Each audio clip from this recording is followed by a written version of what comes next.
Halo semuanya, berjumpa lagi dengan saya Yansen Theophilus. Kali ini kita akan lanjutkan perkuliahan hari ini dengan part 2, yaitu Expandable Mode Casting. Secara umum, Expandable Mode Casting diklasifikasikan sebagai berikut.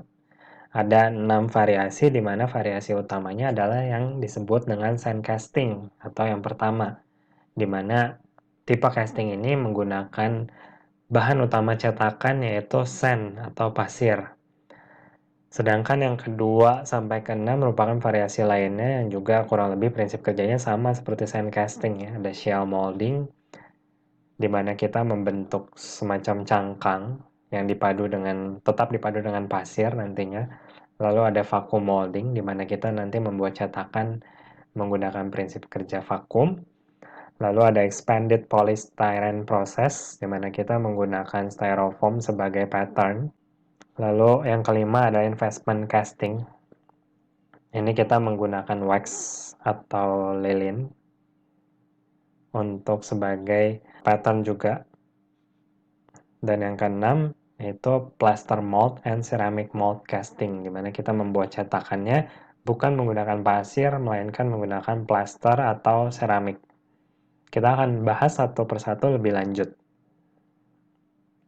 Kita bahas dari yang pertama dulu. Ini merupakan metode yang paling umum digunakan di dalam expandable mold casting, yaitu sand casting, di mana kita membuat cetakan dengan bahan dasar berupa pasir, di mana nanti tentunya bukan pasir seperti yang ada di pantai ya, tapi nanti pasirnya kita kombinasikan dengan bahan-bahan binder lain, gitu ya, sehingga pasirnya ini bisa membentuk satu cetakan yang bisa kita tuang molten metals di dalamnya, sehingga dapat membentuk metal tersebut menjadi bentuk yang sesuai dengan yang kita inginkan.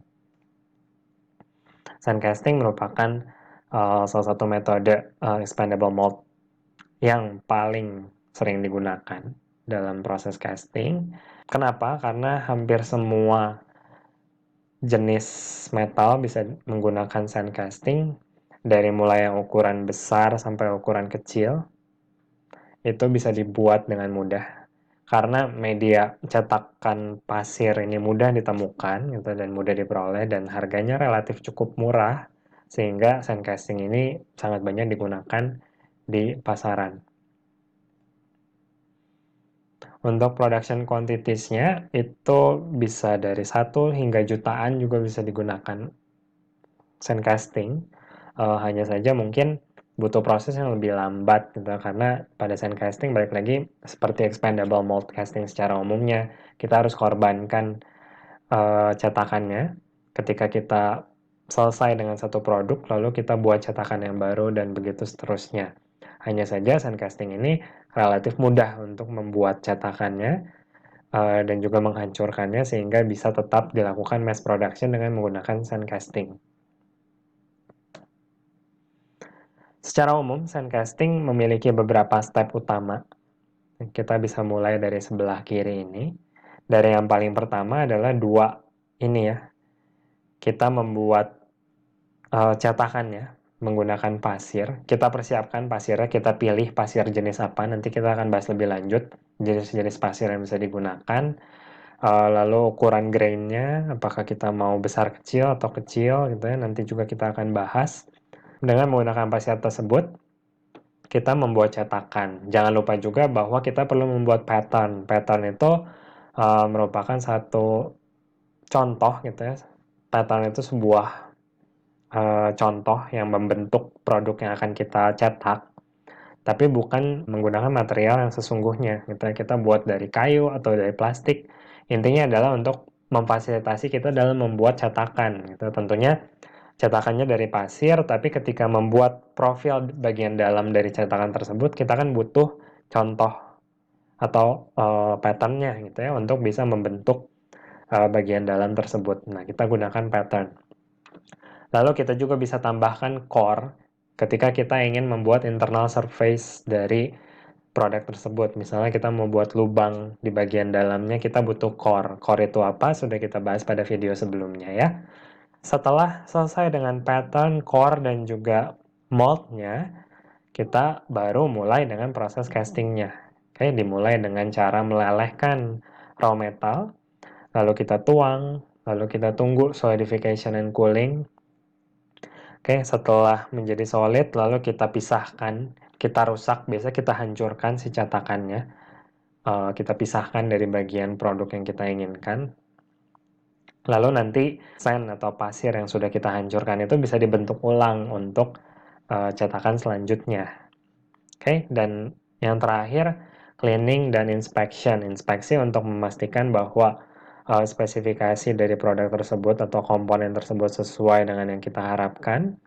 Cleaning biasanya kita membersihkan dari sisa-sisa pasir, lalu juga kita memotong bagian-bagian yang tidak berhubungan. Misal, kalau tadi kita pakai close mold, tentu saja nanti hasil produk kita masih menyatu dengan risernya, dengan sisa-sisa material yang ada di sprue-nya atau di gating systemnya. Kita harus potong itu supaya produknya itu siap untuk diproses pada tahapan selanjutnya. Oke, jadi ini tahapan-tahapan utamanya. Lalu selanjutnya kita bahas bagaimana sih cara membuat cetakan pasirnya. Cetakan yang terbuat dari pasir tersebut tentunya kita sesuaikan dengan produk yang ingin kita buat. Tentunya di dalam cetakan tersebut harus ada cavity atau rongga dalamnya yang sesuai dengan bentuk produk yang kita inginkan. Pada umumnya pada sand casting itu kita gunakan close mold. Ini contohnya ya. Jadi di dalamnya itu ada gating sistemnya yang terdiri dari downsprue, riser, runner, dan lain-lain. Ingat kembali kalau kita memerlukan internal surface di dalam produk yang kita rancang, misalnya kita mau buat guci yang ada bagian dalamnya bolong, gitu ya, maka kita harus kasih core di situ karena cetakannya aja gitu belum cukup untuk menciptakan permukaan dalam. Sesuai definisi expandable mold, maka setiap produk kita memerlukan sand mold yang baru. Tapi tenang saja bahwa sand yang lama bisa kita gunakan untuk cetakan yang baru. Jadi tidak akan setiap kali mau bikin cetakan kita harus pakai sand atau pasir yang baru lagi. Itu pasti akan sangat costly tentunya kalau seperti itu. Nah, berikut contoh-contoh dari sand mold yang diciptakan. Ini merupakan salah satu bentuk closed mold pada sand casting. Oke, dimana seperti yang sudah saya jelaskan ya, pasti terdiri dari drag and cope, drag yang bagian bawah, cope bagian atas. Lalu ini dia ada core juga di sini. Core ini ditopang dengan ini namanya couplet. Couplet ini untuk menopang core. Kenapa perlu ditopang? Karena kalau tidak nanti ketika kita alirkan molten metals nanti core-nya goyang-goyang sehingga produknya cacat. Nah, maka kita butuh couplet untuk menyangga si core tetap pada tempatnya. Nanti kita bahas lebih lanjut mengenai couplet. Ini masih ingat ya, ada downsprue, ada riser. Riser berfungsi untuk mensuplai material tambahan ketika terjadi shrinkage dan sebagainya. Lalu ada juga runner system di sini. Oke, yang menjadi aliran utama dari sprue dan juga dari riser menuju ke mold cavity tempat produk dicetak. Ini contoh-contoh nyata lainnya, dimana kalau kita lihat ini pasirnya ya, dan ini kalau kalian lihat ini core-nya, dimana core ini fungsinya untuk nanti ketika dicetak, core ini berfungsi untuk membuat profil dalam ya, dalam hal ini berupa lubang. Oke, lalu biasanya juga di dalam cetakannya ini ada alignment di sini. Ini kalau kita lihat ya, ini bagian atas, ini bagian bawah. Lalu ada alignmentnya di sini seperti batang. Nanti batangnya ini masukin ke lubang. Fungsinya untuk memastikan bahwa drag dan cope kita itu pada satu align yang sama gitu ya. Jangan sampai dia bergeser. Maka kita gunakan alignment seperti ini. Selain membuat mold, kita juga seperti yang saya bilang tadi perlu membuat pattern. Pattern itu merupakan sebuah contoh produk yang sudah menyerupai produk yang kita ingin cetak gitu ya, tapi kita patternnya ini fungsinya untuk membantu kita saat menciptakan si cetakan.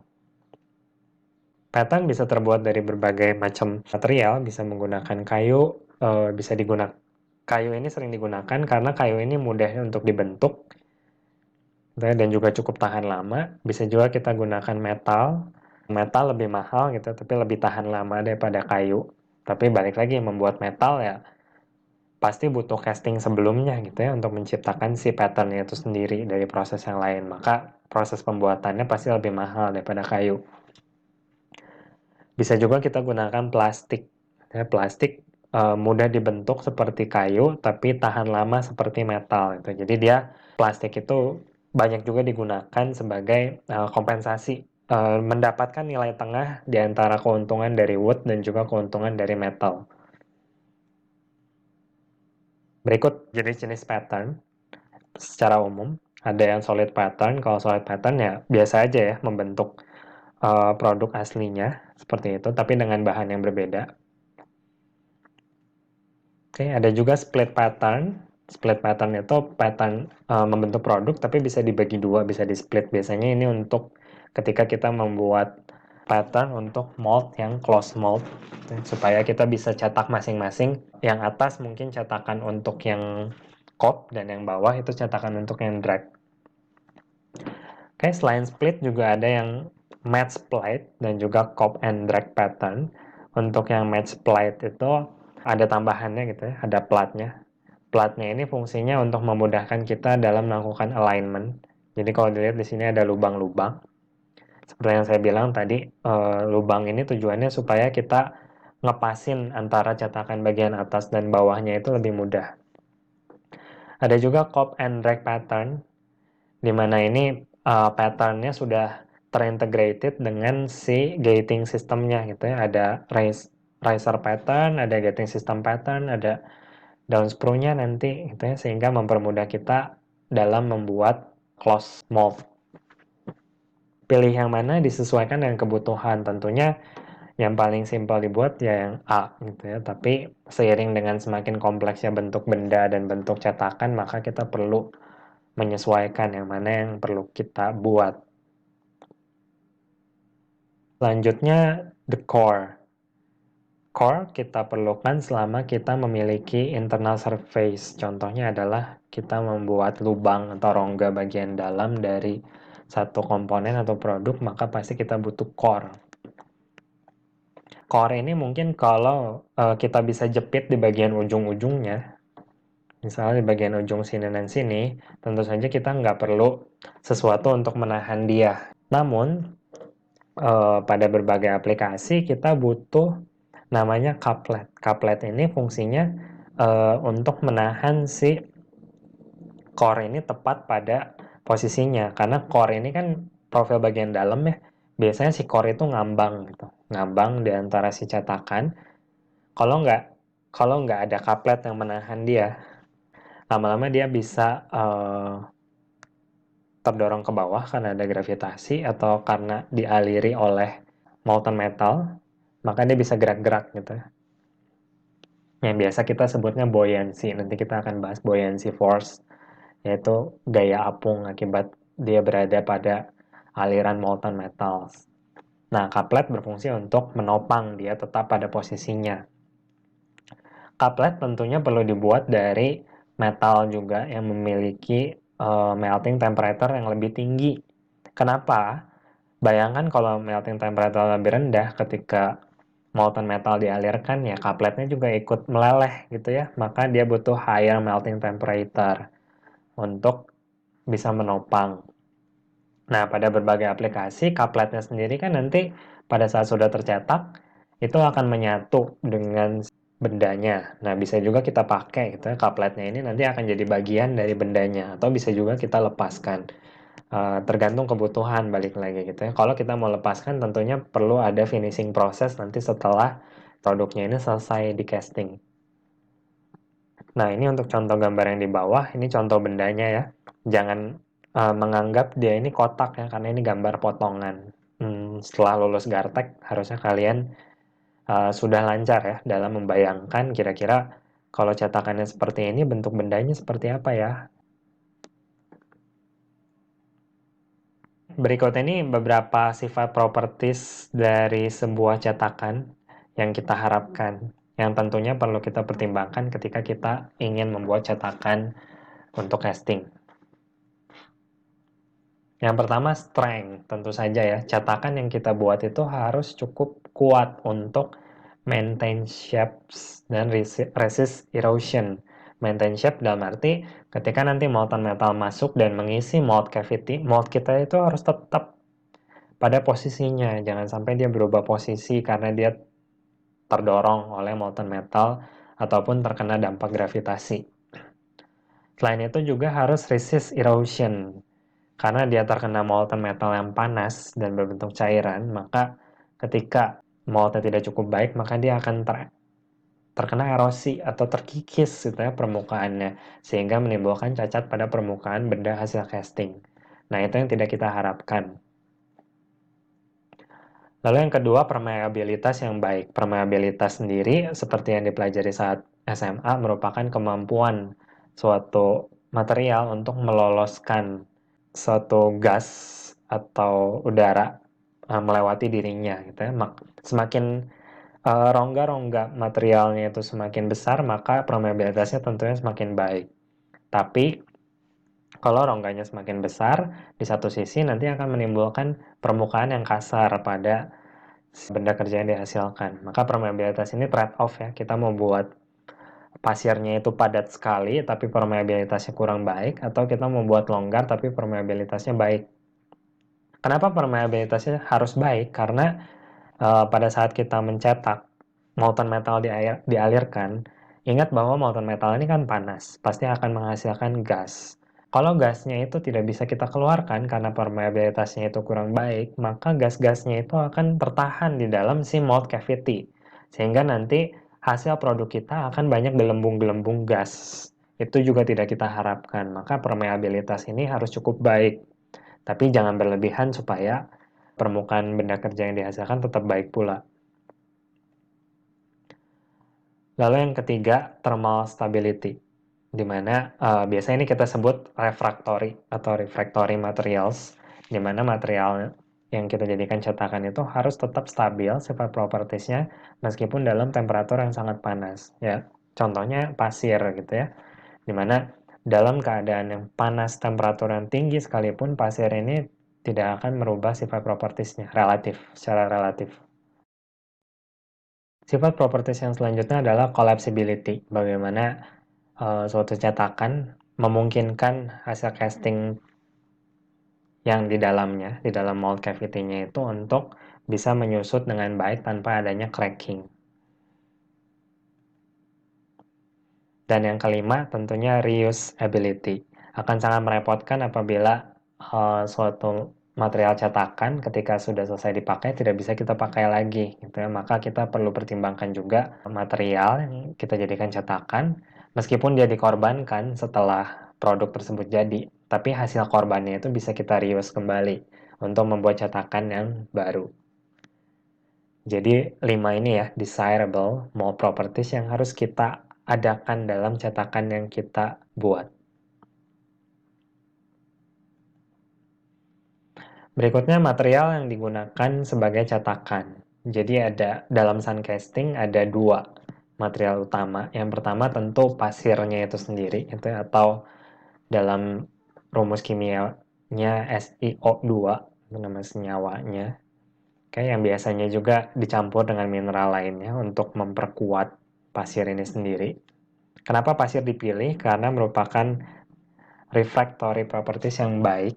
Ingat kembali refractory tadi saya sudah jelaskan ya terkait kestabilan dalam suhu tinggi. Lalu pasir juga memiliki grain size atau butiran yang kecil ya, sehingga kita bisa menghasilkan surface finish yang halus pada benda kerja.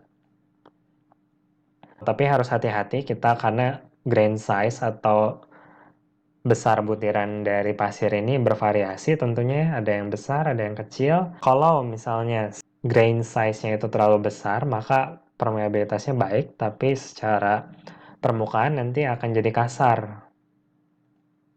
Dan juga berpotensi menimbulkan cacat gitu ya pada permukaan. Oke, sedangkan kalau terlalu kecil juga nanti permeabilitasnya kurang baik, tapi nanti permukaannya pasti jadi lebih halus. Bisa juga kita kombinasikan antara butiran yang besar dengan butiran yang kecil.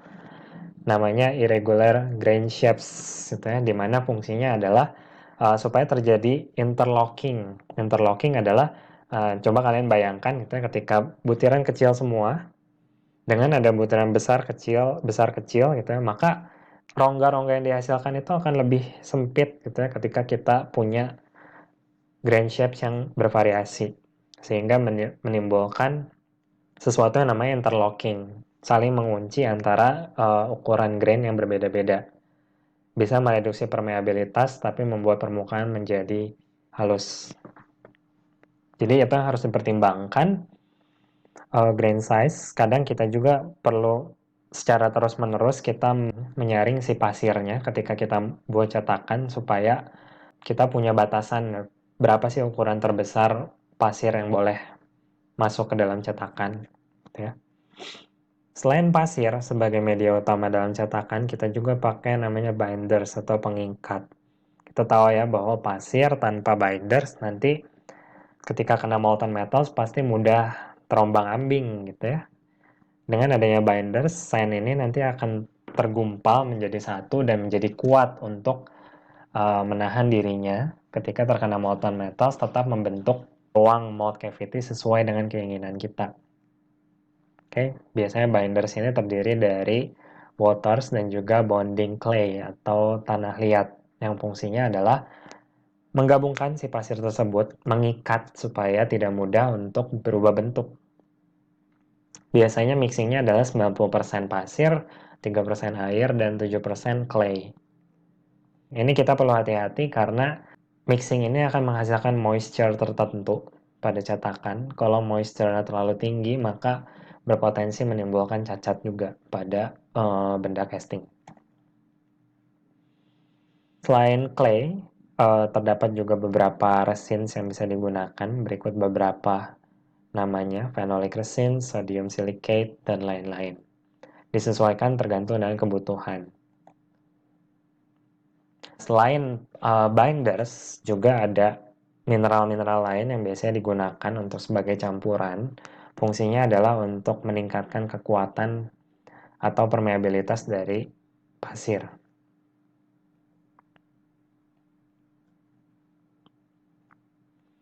Berikut ini tipe-tipe sand mold atau cetakan pasir yang biasa digunakan. Yang pertama ada green sand molds, di mana green sand molds ini kenapa disebut green? Karena menggunakan material-material alami, merupakan mixtures dari pasir, tanah liat, dan juga air. Disebut green juga karena dia contains moistures atau kelembapan tertentu yang menyebabkan potensi terjadinya cacat pada permukaan atau cracking. Green sand molds ini paling banyak digunakan karena bahan bakunya tersedia luas, murah, dan juga hasilnya cukup baik terkait dengan desirable mold properties yang tadi kita bahas. Selain green sand molds, ada juga dry sand mold, di mana ini menggunakan organic binders daripada clay, tadi seperti yang saya jelaskan ya. Lalu biasanya pada dry sand molds, kenapa dibilang dry? Karena perlu proses pembakaran atau pemanasan, sehingga nanti hasilnya itu lebih kering daripada green sand molds cetakannya itu. Secara moisture lebih baik, tapi dia lebih mahal dan juga untuk mass production lebih cocok untuk green sands. Nah, makanya dikembangkanlah tengah-tengah antara green dan juga dry sand mold, yaitu skin dried mold, di mana ini menggunakan green sand mold, tapi nanti akan di bake juga supaya nanti punya moisture seperti dry sand mold. Makanya dia akan punya sifat properties di tengah-tengah antara si green sand dengan dry sand. Selanjutnya terkait dengan buoyancy force. Buoyancy itu kita bisa katakan gaya apung gitu ya, seperti yang tadi saya sempat jelaskan bahwa ketika kita gunakan core, ada kemungkinan core-nya ini karena dia mengambang, ketika molten metal masuk, akan ada buoyancy force yang akan menggerakkan si core gitu ya, di dalam mold cavity. Nah, untuk mencegah ini kita bisa gunakan captive yang tadi saya jelaskan. Kalau misalnya tidak menggunakan captive, kita perlu menghitung kira-kira ada kecenderungan nggak sih munculnya FB atau force tending to leave core. Kalau misalnya ada kecenderungan FB seperti ini, maka kita perlu pasang couplet. Kalau tidak, maka kita bisa usahakan untuk tidak perlu couplet, karena balik lagi couplet itu nanti sulit ya, membuat kita harus melakukan finishing after casting.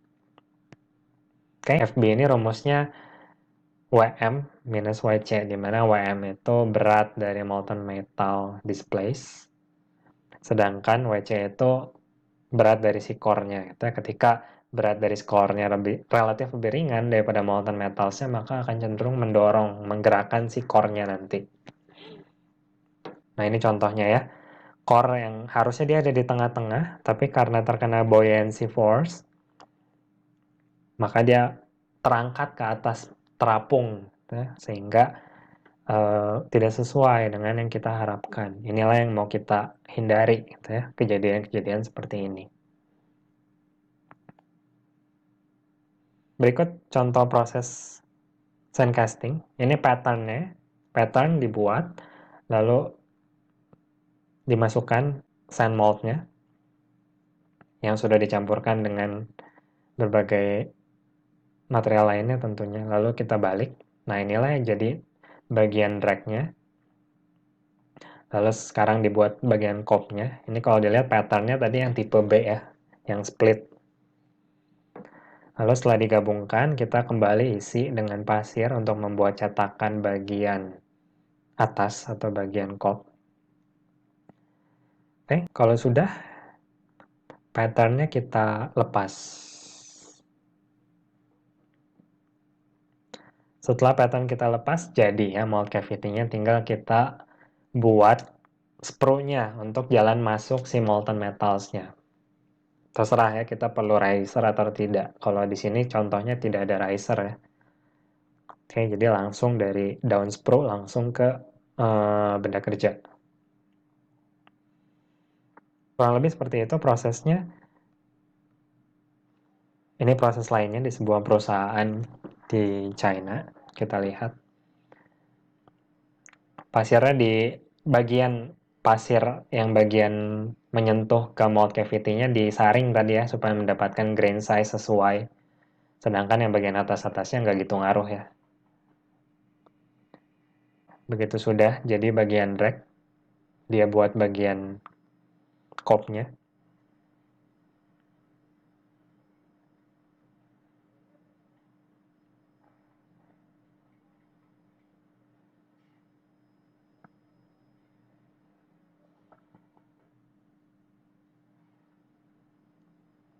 Setelah itu dipres supaya pasirnya terikat dengan sempurna. Lalu dia akan membuat sprue-nya untuk jalan masuk.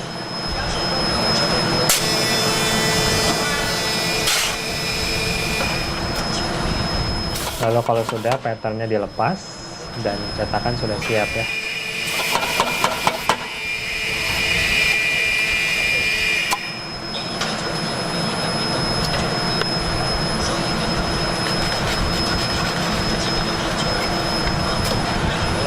Oke, nah ini kalau dilihat ini dibuat dari styrofoam. Jadi nanti ketika molten metal dicairkan, maka styrofoam ini akan meleleh. Ya, tujuan styrofoam ini supaya ketika molten metal dicairkan itu tetap si bagian mold cavity ini nggak berubah-ubah gitu ya, tetap pada posisinya. Lalu setelah cetakan siap,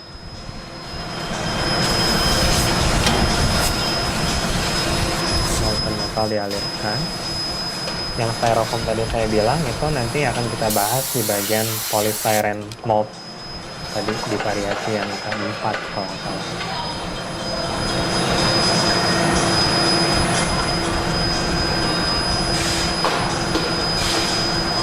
Oke, nah sudah selesai.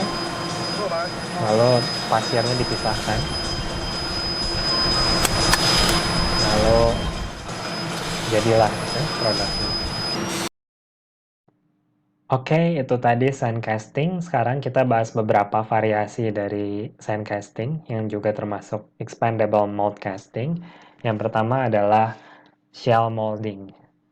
Kenapa disebut shell molding? Karena di sini kita membuat cangkang, sejenis cangkang gitu untuk membantu kita memperkuat bagian cetakan pasir nanti yang berkontak langsung dengan si mold cavity.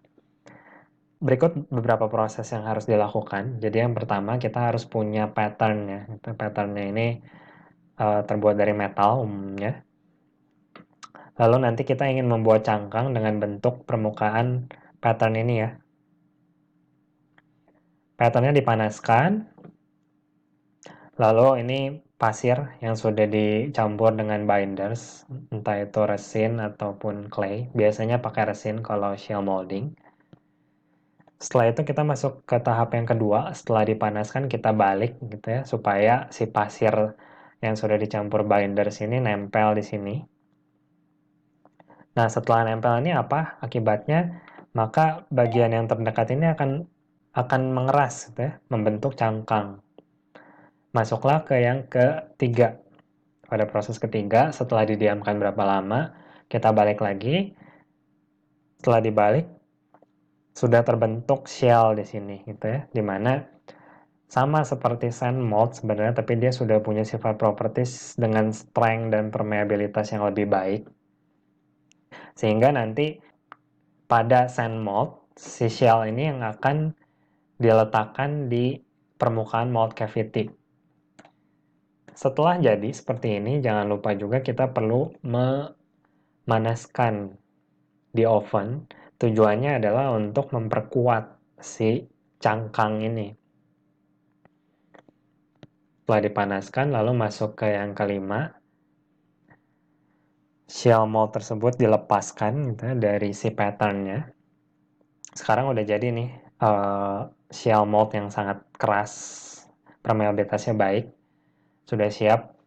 Tentunya ketika kita buat seperti ini, maka permukaan di sini yang nanti akan mencetak benda kerja akan lebih halus, sehingga surface finish bendanya lebih bagus daripada sandcasting secara umum. Nah, seperti yang saya bilang di tahap ke-6, shell-nya ini akan menjadi cetakan yang berhubungan langsung dengan mold cavity. Sedangkan sisanya nanti kita bisa tetap gunakan sand atau pasir secara umum ya, yang seperti pada sand casting. Oke, setelah itu molten metal kita tuang. Apa akibatnya? Akibatnya adalah benda kerja yang dihasilkan punya surface finish yang lebih bagus daripada sand casting pada umumnya. Bendanya jadi seperti ini setelah dicetak.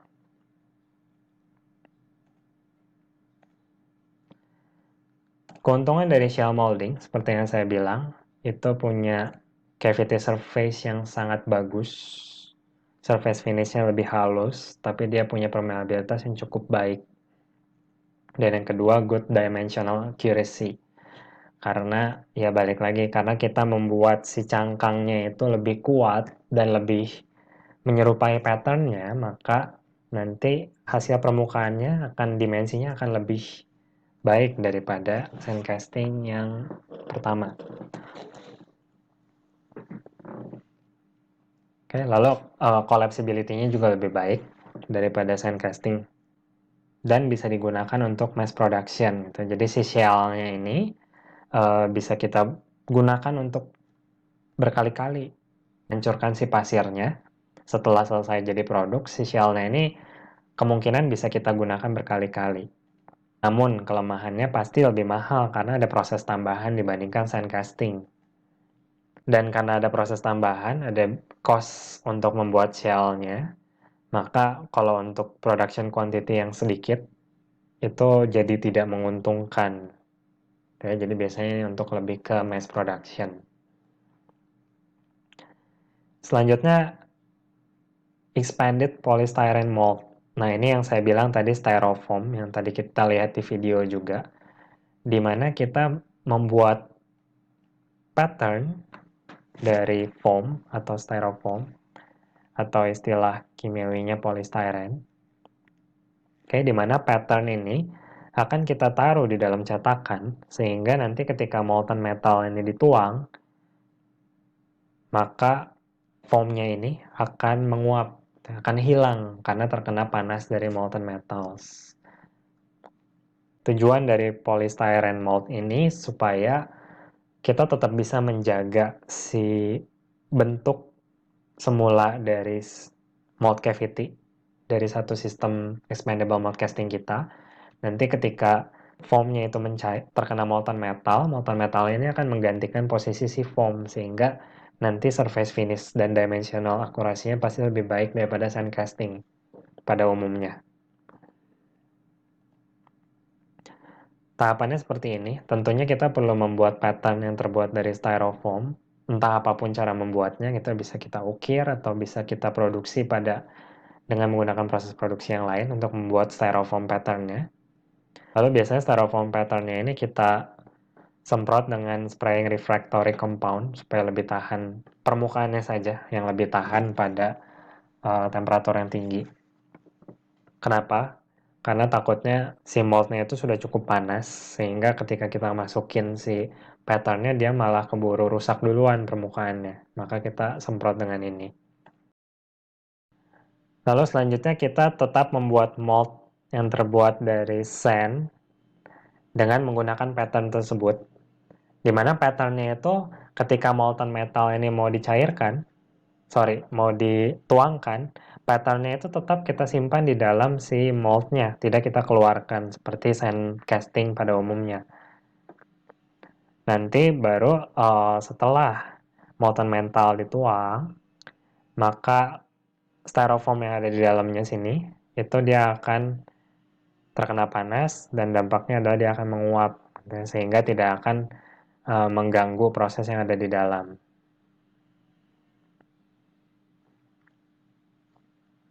Kurang lebih seperti itu ya. Jadi expanded polystyrene mold ini lebih ke proses tambahan dalam hal pembuatan pattern dengan tujuan untuk membuat hasil casting ini memiliki surface finish dan dimensional akurasi yang lebih baik. Berikut ini merupakan kelebihan dari expanded polystyrene mold. Yang pertama, pattern tidak perlu kita lepaskan dari mold. Jadi pada sand casting pada umumnya, kita habis membuat mold berdasarkan pattern tersebut, kita perlu lepas patternnya. Tapi patternnya jadinya bisa dipakai berkali-kali. Kalau ini patternnya sekali pakai, tapi kita nggak perlu lepas lagi.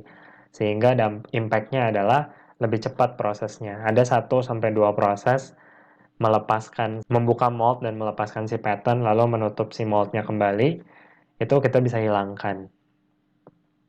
Tapi kelemahannya jadi kita butuh pattern baru terus untuk setiap prosesnya. Impact-nya adalah ketika kita punya cost membuat pattern yang mahal, maka cara ini jadi lebih merugikan. Yang tadinya kita ingin lebih menguntungkan dari segi hasil dan kecepatan proses, malah secara cost jadi lebih mahal gara-gara cost untuk membuat sebuah patternnya itu mahal. Jadi balik lagi, lebih menguntungkan atau tidak pakai cara ini tergantung pada hitung-hitungan kita gitu ya nanti. Variasi dari sand casting yang selanjutnya adalah vacuum molding, di mana pada metode ini kita menggunakan prinsip kerja vakum untuk proses pembuatan cetakan, khususnya dalam membuat mold cavity dengan memanfaatkan sistem vakum. Nah, caranya gimana? Jadi, misalnya kita punya sebuah pattern di sini ya. Patternnya itu kita berikan lubang-lubang di sini. Lalu kita hubungkan dengan suatu sistem vakum. Jadi vakum itu kita menyedot udara supaya udara yang ada di sekitarnya ini tertarik. Lalu di atasnya ini kita siapkan lembaran plastik. Lembaran plastiknya ini yang ketika nanti kita vakum ruangan di sini, plastiknya ini akan mengikuti profil dari luar sini dengan sempurna. Itu proses yang pertama. Jadi kita mempersiapkan mekanisme seperti ini. Bayangkan nanti si bentuk produknya itu seperti barbel gitu ya. Jadi ada 2 lengkung di ujungnya sini ada garis, dan ini tuh bentuknya setengah lingkaran gitu ya, karena ini gambar potongan. Nah, lalu kita vakum di sini, sehingga apa? Sehingga plastiknya itu akan mengikuti lekuk profil dari patternnya ini dengan sempurna. Lalu seperti sand casting, kita buat moldnya dengan menggunakan sand. Tapi karena kita sudah vakum di sini, maka harusnya hasil dari patternnya ini akan jadi lebih bagus, gitu ya. Akan lebih mengikuti bentuk dari patternnya secara sempurna. Lalu setelah mold dan sistem spro-nya disiapkan, selanjutnya kita masukkan plastik sheet yang kedua, lalu kita vakum. Kita vakum dari sini gitu ya. Jadi pada vakum molding, juga di bagian flashnya ini, kita harus punya lubang untuk kita vakum juga di sini. Tujuannya adalah untuk menyedot second plastic sheet ini, supaya lebih merapatkan struktur dari si sand mold ini yang ada di sini. Jadi sebenarnya vakum ini lebih tujuannya untuk membentuk si moldnya lebih bagus daripada kita tekan-tekan, kita vakum di sini supaya dia mengikuti lekuk dari patternnya secara lebih sempurna. Nah, setelah selesai, maka jadilah mold yang sudah dibuat. Lalu proses selanjutnya sama seperti sand casting pada umumnya. Oke, jadi kurang lebih vacuum molding ini merupakan variasi dalam cara bagaimana kita melakukan pressing terhadap si mold yang kita buat supaya lebih bagus dalam melingkupi pattern. Sehingga mold cavity yang dihasilkan nanti punya dimensional accuracy dan juga surface finish yang lebih baik.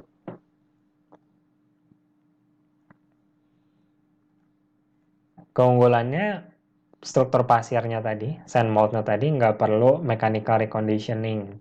Maksudnya nggak perlu lagi di press gitu ya, seperti tadi di video. Setelah beres disusun pasirnya kita press supaya si pasirnya itu strukturnya lebih padat. Nah ini kan nggak perlu ya karena udah di vakum. Nah dengan menggunakan vacuum molding juga kita bisa membuat si sandnya itu nggak perlu air gitu ya. Jadi kita bisa gunakan sand dan clay untuk bisa memadatkan dengan menggunakan sistem vakum. Tapi kelemahannya adalah prosesnya tentunya lebih lama karena ada proses tambahan dan pastinya kita perlu biaya yang lebih tinggi itu untuk proses vakum ini. Selanjutnya adalah investment casting atau lost wax process, di mana kita memanfaatkan wax sebagai pattern untuk bisa membuat bentuk-bentuk cetakan yang lebih kompleks. Patternnya dibuat dari wax supaya kita bisa membuat bentuk benda kompleks. Lalu nanti setelah selesai kita ngeluarin patternnya. Biasa kan dikeluarin harus kita buka dulu gitu ya. Kalau ini tinggal kita panasin gitu ya. Maka si waxnya itu akan mencair dan sisanya itu hanya si patternnya saja. Nah patternnya ini kita bisa gunakan refractory materials apapun itu yang tahan panas. Misalnya keramik, plaster, dan lain-lain. Oke, prosesnya seperti ini. Jadi yang pertama, kita membuat pattern wax-nya sesuai dengan bentuk bendanya, seperti apa. Misalnya ini kita mau membuat bentuk seperti gelas gitu ya, berbentuk U. Oke, dengan menggunakan lilin, wax. Lalu kita membuat wax pattern ini bisa sekaligus banyak gitu. Jangan lupa juga kita buat pattern untuk si sprue-nya. Jadi nanti ini tuh bentuk yang akan kita hasilkan dari hasil castingnya. Jadi nanti tinggal si produknya itu kita pisahkan dari si sprue-nya. Lalu yang ketiga, setelah si patternnya jadi, kita celupkan si patternnya itu ke dalam si refractory materials. Bisa itu keramik, bisa itu plaster, atau bahkan pasir yang sudah dicampur dengan clay dan water gitu ya, apapun itu.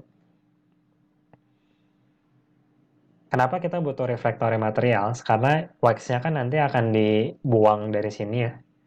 Maka kita perlu panaskan. Nah, refractory material tidak akan terpengaruh ketika kita cairkan si wax-nya.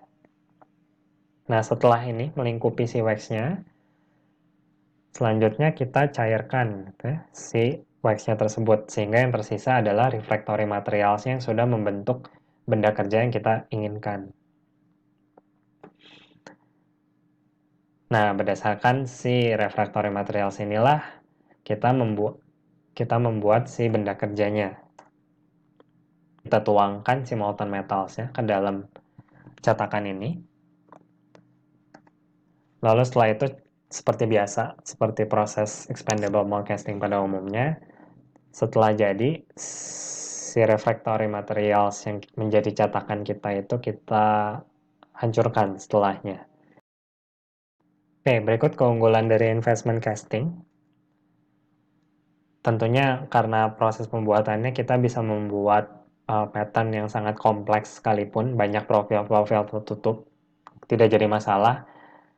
Mungkin kalau pattern secara umum desain casting, kita punya constraint bahwa patternnya itu harus kita bisa buka setelah kita selesai membuat cetakan. Sedangkan untuk di investment casting ini tidak perlu kita buka lagi cetakannya untuk mengambil pattern, kita tinggal cairkan saja sehingga bisa membuat produk yang lebih kompleks. Dimensionalnya lebih bagus pastinya ya, surface finishnya pun lebih bagus karena kita menggunakan pattern dan juga cetakan dari refractory materials yang lebih punya permukaan yang halus. Wax-nya pun bisa dipakai berulang ya, sehingga secara cost tidak berbeda jauh. Hanya saja mungkin ada proses tambahan ya ketika kita membuat cetakan tersebut. Kelemahannya tadi seperti yang saya bilang ya, butuh proses tambahan.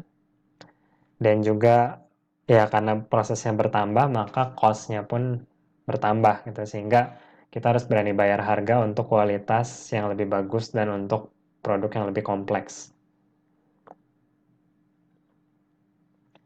Selanjutnya yang terakhir adalah plaster mold dan juga ceramic mold. Yang pertama plaster. Yang dimaksud plaster adalah plaster of Paris atau mungkin biasa kita lebih kenalnya dengan gypsum gitu. Gypsum ini widely used untuk plafon rumah karena murah dan mudah dibentuk. Nah, gypsum ini juga bisa digunakan sebagai cetakan, sebagai alternatif dari pasir. Dalam membuat mold, kita bisa kombinasikan plaster atau gypsum dengan air, kita campur tanpa menggunakan tanah liat tentunya, sehingga kita bisa buat cetakan yang siap untuk dialiri oleh molten metals. Karena ini merupakan campuran dari plaster dan air yang kandungan airnya cukup tinggi, maka kita tidak gunakan wood sebagai flasnya, karena nanti akan cepat rusak karena terkena air. Nah, dengan menggunakan plaster mold ini, surface finish dan juga dimensional yang dihasilkan cukup baik. Kita tidak kalah baiknya dengan sand casting, bahkan dalam beberapa kasus lebih baik. Keunggulan dari plaster mold, akurasi dan surface finish lebih baik. Lalu bisa membuat cross section atau penampang-penampang yang tipis dibandingkan dengan menggunakan sand casting. Namun ada kelemahannya bahwa moldnya nanti ketika sudah selesai itu wajib dipanaskan supaya dia mengeras dan juga untuk menghilangkan moisture karena balik lagi tadi waktu membuat cetakan perlu ada kandungan air untuk dicampur dengan plasternya. Lalu dalam kita melakukan baking juga perlu diperhatikan suhu dan juga waktunya. Kalau terlalu berlebihan nanti overbake dan strength-nya akan kurang baik. Nah, lalu dibandingkan dengan pasir atau sand, plaster ini tidak cukup, maksudnya meskipun dia refractory materials, tidak sebaik sand casting, sehingga lebih cocoknya untuk material-material dengan lower temperature, seperti aluminium dan sebagainya. Tidak cocok untuk metal dengan titik leleh yang tinggi. Terakhir ada ceramic mold casting, sama persis kayak plaster mold, hanya saja kita gunakan ceramik. Kenapa kita gunakan ceramik? Karena dia punya refractory materials yang lebih baik daripada plaster sehingga bisa untuk metal-metal dengan temperatur leleh yang lebih tinggi. Namun cara kerjanya sama persis seperti plaster. ya untuk keramik ini. Dimensional control dan juga surface finishnya pun sama baiknya dengan plaster. Demikianlah perkuliahan kita hari ini. Semoga semuanya dapat dipahami. Terima kasih telah mendengarkan saya selama kurang lebih 1,5 jam. Semoga dapat menambah ilmu kalian lebih banyak. Semoga sehat selalu juga. Sampai bertemu di kesempatan berikutnya. Sampai jumpa.